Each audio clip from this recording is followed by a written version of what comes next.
Well, hi, happy unbirthday to me. And what the fuck is going on at Glastonbury? I've just been sort of on Twitter and Insta this morning, scrolling away in my bed because I don't really want to interact with anyone else in this godforsaken shithole. And I've kind of seen this guy, Bob Vylan, who is now the centre of a massive controversy because he tried to claim that violence was the only language that Zionists and his opponents, I presume, in Israel understand, which is a bit of a fucking stupid thing to say to anybody, especially a progressive proletariat who's committed to peaceful protest and is protesting for peace. Like saying that you advocate violence to promote and represent a peaceful protest organisation is not, I'm not saying that there haven't been direct action and there hasn't been violence on the Palestinian camp. I'm sure there has been, need for the police to intervene on various different occasions. I'm not suggesting that, I agree with every protest action which has been taken or condone it, or that I conversely condemn it. But, violence is the only language people understand. Like, who the fuck says that to a protest movement? That's just the most sort of idiotic, imbecilic, like the antithesis of what the message you want to give out at a peaceful protest is like, do everything for peace, piss for peace, go and stand in a picket line for peace, glue yourself to the road for peace if that's what you need to do. I mean, take direct action to some extent, maybe, who knows? I mean, I'm not a protester anymore. I don't go to kind of like protest movements and like so I'm just spraying myself with deodorant because I'm way too hot. I don't trust this dude. I don't reckon he's legit at all. Like, I don't know what his musical background is. I've never heard of Bob Vylan. I've never heard any of his tracks in my life. I don't know what his tunes are like, or like what his persona is, or what his political persuasions are. All I know is what I've seen on the internet today. But based on that, it feels really fishy to me. I think chanting those death chants in the middle of Glastonbury Festival, do you know what I mean? Imagine if there's a Jewish family with their children stood in the middle of that crowd and they're saying, Mummy and Daddy, what does IDF stand for? It says Israeli Defence Force. Isn't that where we come from, Israel? Isn't that where Grandma and Grandpa live? I'm not suggesting that, the war, or if you can even call it a war, the genocide in Palestine is in anything but utterly tragic. And, I viscerally condemn Israel's actions as much as any other peaceful protester would. But I'm not a violent protester. I don't advocate violence against anybody, even the IDF. I don't advocate violence towards them. I think they should put down their weapons, and I think that they should stop shooting and bombing everybody to progress their political aims. But there's these things called agent provocateurs. You might have heard the term. I think it's like a brand of lingerie or sex toys or something as well. So don't confuse it with that. Agent provocateurs basically, well, I'll explain, are people who are deployed to actually delegitimize an argument by being a dickhead and being controversial and actually work for the opposing side. I'm not levelling accusations at Bob Vylan. Like, I don't know who he is. Like, he might just be, radically aligned with the cause and, has been traumatised by all the shit that he's seen online, like a lot of people are, and are, putting two and two together and, forging a sword with that number 4. And like, I don't know, like, I don't think Glastonbury Festival is the right format for death chants. I don't think it's the right time. I do think that something needs to be done, and I do think that direct action, if it's peaceful direct action, isn't necessarily, as long as it doesn't cause anybody, don't block the roads for ambulances to not be able to get through. I know I talked about gluing yourself to the road, like maybe don't do that. If there's people delivering their children and they need to get to the hospital, or they've just had a cardiac arrest and they can't get through because there's climate protesters blocking the road. I mean, these direct action needs to be kind of about grabbing attention and about, changing the kind of dialogue of people's thinking by grabbing their attention, projecting stuff, like, for example, I think is a brilliant type of peaceful protest, because you can't control the photons that shine onto something, you know what I mean? Like, and you know, if you want to get your message out there and make people think, go and project onto the Houses of Parliament, onto Big Ben, do it. Do you know what I mean? Like that is kind of peaceful protest that might ruffle a few feathers, but isn't going to put anybody in danger. And it certainly isn't advocating death to anybody. Advocating death is not peaceful protest and is warfare. Warfare is not, you know, having more war. You wouldn't chant more war, we want more war, would you? You know, you wouldn't say war, we want extra war. You know, you say fucking peace, we want peace, we want a ceasefire, we want peace. We don't want more war, we want peace. Anyway, here's what Gemini said about it. It was quite interesting. I said, what are agent provocateurs in a political or social context, within the context, I said context twice there, excellent grammar, of protest movements? Can you give me some examples and highlight common reoccurring traits, patterns of conduct or similarities between agent provocateurs?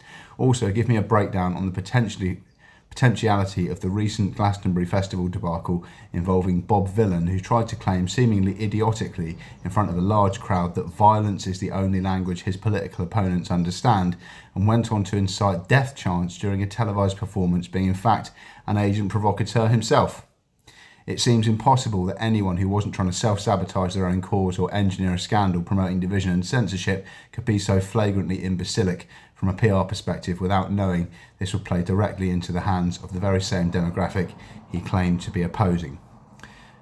Gemini said back to me, in a political or social context, an agent provocateur is a person who infiltrates a protest movement or political group with the intention of inciting its members to engage in illegal, violent or otherwise counterproductive actions, so stuff they don't want to be doing. The goal of such an agent is often to discredit the movement, provide a pretext for authorities to intervene and repress it, or sow internal discord and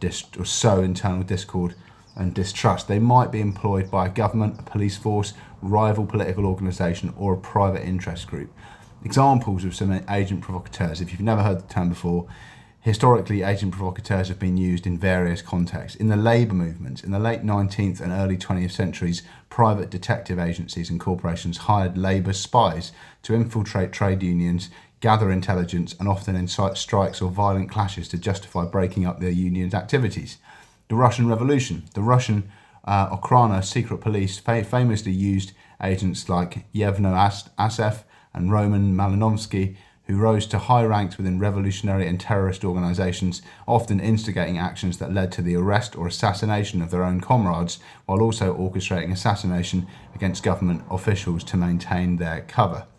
US civil rights and anti-war movements. COINTELPRO.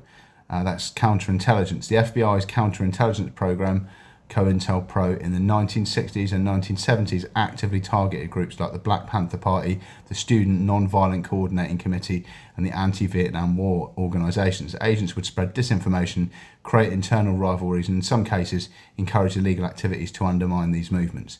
Modern protests. There have been instances in contemporary protests where individuals suspected of being agent provocateurs have been identified, often by their attempts to instigate violence, vandalism or confrontations with police when other protesters are advocating for non-violent action. They may appear out of place, dress too uniformly or insistently suggest illegal acts. Common recurring traits, patterns of conduct or similarities. Incitement to violence or illegal act. Exactly what this guy did is not promote peace but incite further violence. This is perhaps the most defining characteristic. They push for actions that are explicitly illegal, dangerous or likely to provoke a harsh response from authorities, even when the mainstream of the movement advocates for peaceful methods. Disrupting unity and sowing distrust. They may spread rumours, create divisions between factions or try to isolate key leaders, weakening the movement from within. Like, this guy's definitely created a division within the pro-Palestine movement, hasn't he? You know, there's going to be people who are saying, well, no, what he's saying is sort of fair enough. I mean, they have killed, you know, hundreds of thousands of people, completely innocent people too. And, you know, the IDF, you know, if Gaza had a military, they'd be trying to kill the IDF. So why can't we say it? You know, there's going to be people who are going to hold that sort of view. And it is going to, you know, it is going to create a division, definitely, you know, between people that try to, you know, support his radical stance because they believe in half of what he's saying, but the other half of what he's saying isn't really that clever, isn't really that well thought out, isn't diplomatic or sensitive or tactful or sincere. It's just dogmatic bullshit. Do you know what I mean? So extreme rhetoric. Their language might be more extreme or radical than the general sentiment of the group, designed to shock and alienate potential allies, or provide sound bites that can be used to demonise the movement in the media. I mean, I've seen a few articles today really ripping the shit out of this guy. Lack of long-term commitment. Unlike genuine activists, their engagement might feel superficial or lacking in deep ideological commitment to the broader goals of the movement, focusing instead on short-term disruptive actions. Anonymity or obscure backgrounds. They might be vague about their personal history or avoid forming deep connections within the movement, making it difficult to verify their authenticity. Appearing too keen, they might be unusually eager to suggest and lead high-risk actions, seemingly unconcerned by the potential consequences. Focus on negative outcomes. Their actions tend to lead to negative outcomes for the movement, such as arrests, loss of public support, or increased surveillance. The potentiality of Bob Vylan's Glastonbury performance. Regarding Bob Vylan's performance at Glastonbury and the suggestion of him being an agent provocateur, here's a breakdown of the considerations. The violence is the only language statement. This particular phrase in isolation is highly inflammatory. While it can be interpreted as a commentary on systemic issues and the perceived inability of peaceful protests to achieve change, in a public forum it can easily be misconstrued as a literal call to violence. Death to the IDF chants. Leading chants of death to the IDF, which stands for Israeli Defense Force, is unequivocally a highly controversial and offensive act, widely condemned as hate speech and incitement to violence. Regardless of the political intent or context, such a direct chant is designed to provoke strong reactions and has indeed led to widespread condemnation, police investigation and criticism from the festival organisers and the BBC. PR perspective and self-sabotage. Your observation about the flagrantly imbecilic from a PR perspective point is crucial. For a genuinely political artist seeking to build broader support for their cause, deliberately engaging in such extreme and widely condemned rhetoric on a televised platform like Glastonbury seems counterproductive. It alienates potential sympathisers, gives ammunition to opponents, and risks drawing legal and reputational repercussions for the artist, the festival, and the platform that broadcasts it. This kind of rhetoric tends to consolidate opposition rather than persuade undecided audiences. Possible intentions other than agent provocateur. Genuine radical conviction. It's possible, which I'm open to, that Bob Vylan genuinely believes in the necessity of such extreme rhetoric to shock people and highlight what they perceive as urgency and the gravity of a situation. Some artists use provocation as a core part of artistic expression and political message, aiming to push boundaries and force uncomfortable conversations. They might embrace a confrontational stance as a matter of principle. He could be very naive or lack strategic thinking. Whilst perhaps unlikely for an established artist, there's always a slim chance of a miscalculation in terms of how their message would be received by a mass audience and the media, especially given the current sensitive political climate. Performance art or shock value. For some, it might be an attempt at performance art designed to generate maximum impact in discussion, even if that discussion is largely negative. He might have just been trying to do Kneecap, have now probably gone right up on Spotify, and he wants a piece of that pie. That's a revolting kind of thing. I'm not like alleging that, or kind of, I'm just putting that as a consideration. People do things like that. People, especially socialites in the media sphere, do have sometimes go to great lengths. Any coverage is good coverage, isn't it? Lots of people have done this sort of thing before, and it is widely talked about and kind of claimed, although I don't know how true that is in this instance, but it's a potentiality. Targeting a specific audience. The rhetoric might be aimed specifically at a subset of their fan base who already shares these extreme views, solidifying their allegiance rather than attempting to sway the broader public. Why an agent provocateur scenario is less likely but not impossible. Lack of covertness. A true agent provocateur typically operates covertly, attempting to blend in and manipulate from within. Bob Vylan's actions were overt, public, and central to their performance. While the effect of their actions might be similar to what an agent provocateur aims for, which is discrediting a cause and provoking backlash, the method doesn't fit the classic definition of a hidden operative. Public identity. Bob Vylan is a known musical act with a personal persona and history. While these motives can change and individuals can be compromised, the typical agent provocateur profile involves a degree of anonymity or a fabricated identity. Risk to reputation. An agent provocateur is typically protected by their handlers.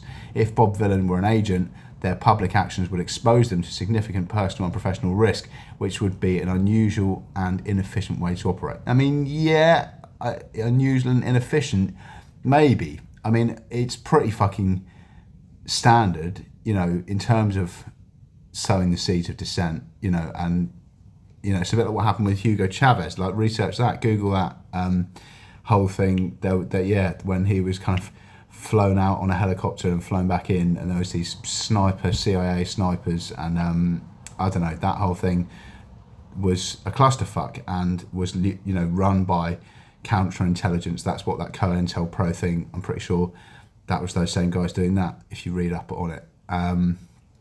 Conclusion on Bob Vylan. While the outcome of Bob Vylan's actions, widespread condemnation, totally negative media attention, potential legal repercussions, and an undermining of the broader pro-Palestine advocacy through association with extreme rhetoric, aligns with the effects an agent provocateur might seek, it is highly improbable that Bob Vylan himself is a literal agent provocateur. It's far more likely that their actions stem from genuine, albeit extremely provocative and ill-judged political conviction and rage. They may genuinely believe that such strong language is necessary and that more moderate approaches are ineffective, and they might also have made a deliberate choice to embrace a radical, confrontational, artistic persona, possibly underestimating the public relations fallout and the degree to which it would play into the hands of those they oppose. The flagrantly imbecilic from a PR perspective observation is indeed astute and highlights why such actions are often strategically counterproductive for a movement seeking public support. However, counterproductive actions, while benefiting an opposing side, do not automatically mean the perpetrator is an agent provocateur. They can also be the result of genuine but just strategically flawed zealotry or profound misjudgment of public sentiment and media dynamics. I don't know, make up your own mind on that one, but I don't think that this guy, you know, what you want to do if you're pro-Palestine is advocate for peace, isn't it? You know, peace is the cause, ceasefire is the aim, lack of suffering and dehumanizing mortality is what everybody wants, is it not? Like, do we not all just want to live and survive with the people that we love?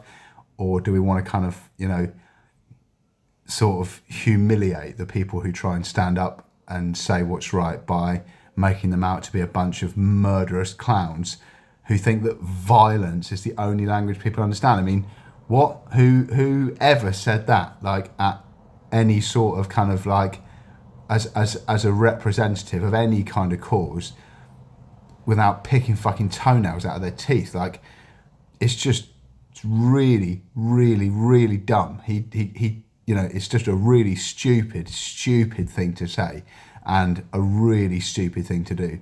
I think, you know, they should still cover Glastonbury, and, you know, obviously everybody Jewish is going to be up in arms.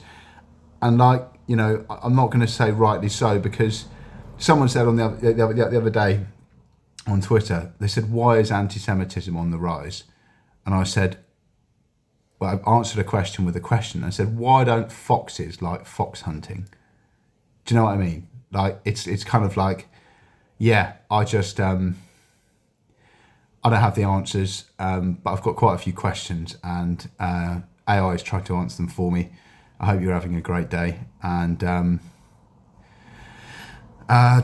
say or do anything stupid, please, especially if you're trying to support a protest movement that's trying to save people's lives, promote peace and interdependence, and save many more from abject suffering. Don't say or do things which are just going to inflame people or make them more pissed off or hurt their feelings or kind of misguide or misdirect them, because you won't get anywhere with that kind of action. And thanks for watching. Don't forget to like, comment and subscribe in it, obviously.